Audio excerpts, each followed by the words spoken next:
think that does make for like a fun and interesting setup.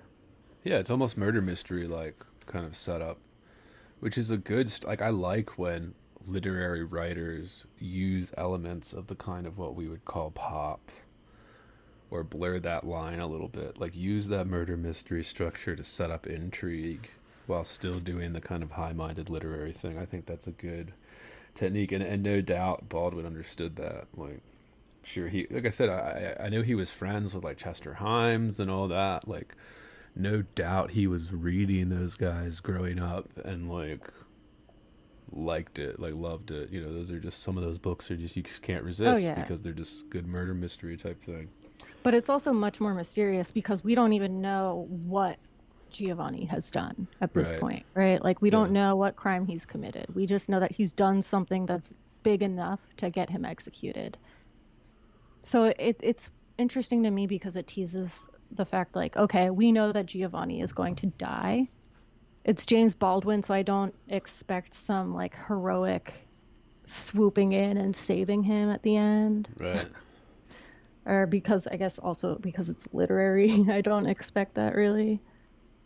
Um, It wouldn't have worked as well if there but was then like we some hero. also, Yeah. yeah, but then we also like we know he's going to die. We don't have anything like we don't know that he has committed a murder, for instance.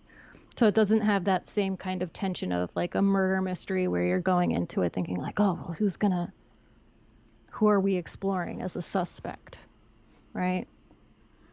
And then the narrator himself is conflicted too. So like as we go through the book, you learn like he loves Giovanni, and then he starts to question like, well, maybe he never knew Giovanni, or you know all that kind of stuff. Like it only adds to it. Like that's just like another layer. I think at least from like reading it, I felt it a little bit. Yeah, but we only get it in those little bits of narration in between these sort of flashbacks to his time with Giovanni, where he was like, and now we're waiting for Giovanni to meet his death.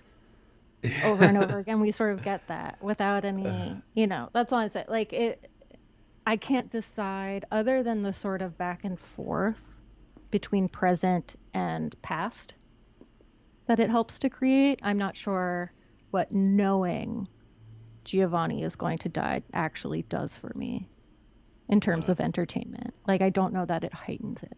It certainly did at the beginning. I'm not sure that it did at the end. Yeah, well, because you Or kind of like forget in the about middle. it. Well, yeah, that's what I mean. Like, it's not important until it happens.